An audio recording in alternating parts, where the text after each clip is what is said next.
All right, welcome into Market Day Report. I'm Scott Shellady, otherwise known as the Cow Guy. Thank you very much for tuning us in. We're glad you're here. And hopefully we're with you somewhere in the shop or the barn or the garage or wherever. The office would be nice too. But we're going to bring these prices to you, hopefully in a good, concise manner. And hopefully you've got an idea about what the day's been doing as far as trading and finance goes. Let's take a look and see what corn's got in store for us here today. This has been where it is. That's been here for a while now. 4.25 cents lower in July, kind of trading heavy.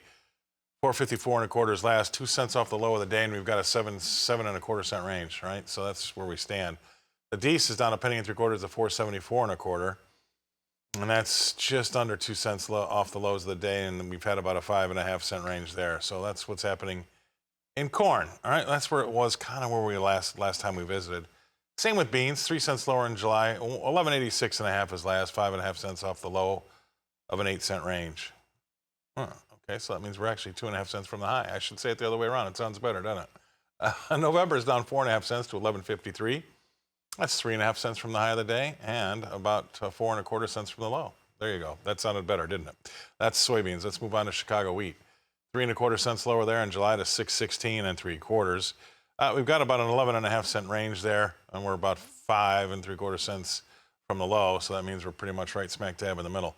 Dees, 5.25 cents lower there to 6.55 and that puts us about 3.25 cents off the low of the day and about 5.5 cents off the high.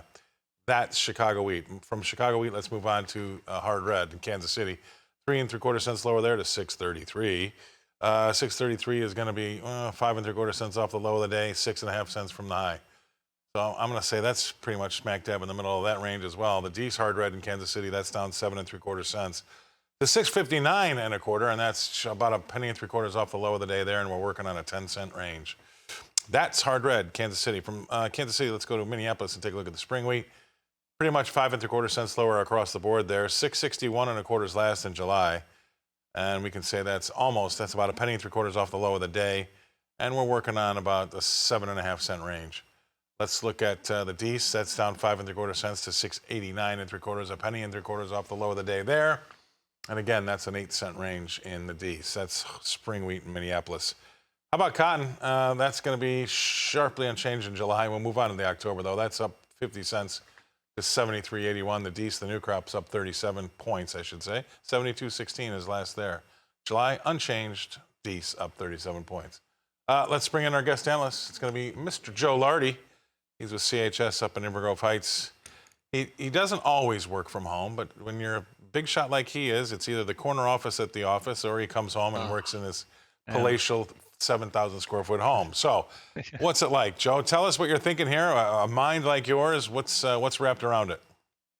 Well, I'm just looking for anything that's new and different that's going to change the direction of these markets. And I've been digging, but I've not been doing a lot of finding. And, I guess if I'll give you anything, it's that if the corn market looks kind of ugly today, right? It's negative. But if we close where we're at, the corn market would be up on the week. So that would be kind of a small gain. It looks like beans, if they stay where they are, they'll close lower on the week. Wheat will close lower on the week. And we just didn't get that catalyst from the June WASDE report. So now we're going to be weather traders here for the next, 2.5 weeks until we get to the end of June and we get the stock and acres report. But until then, we're just going to be sitting with these weather markets. And today the market just feels extremely tired. Like you mentioned, that the trading ranges are very narrow and no news. And they're trying. They're trying. All I hear about is the Dome of Doom and the Ring of Fire. And they've got the hyperbole in high gear trying to get something going for the bulls, but it's falling on flat ears, I think. Well, and we need some heat, frankly.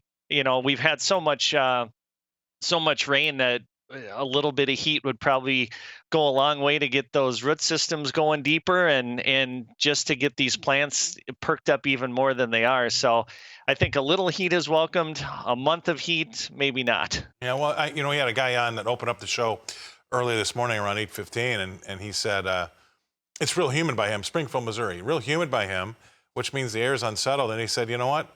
I don't know if this is going to happen across the country, but they got some showers last night that were not in the forecast just because of the unsettled air, and it was so humid. And he said, if that's the case, then that's going to make things trade heavy. Yeah, for sure. We got some unexpected rains last night, and had my sump pump going off, so it was Oh, really? material. Really? Yeah, it was material precip that came in out of nowhere. But we've just been in this wet pattern up here in the Midwest, and we'll take some heat. Yeah, I agree. All right, brother. Have a great weekend. Thanks for coming on. You too. Joe Lardy, he's with CHS up in Inver Grove Heights. We're going to go away. We're going to pay some bills. We're going to come back and talk more livestock with the guy in the cow jacket on a Friday. A big smile. We'll be right back after this.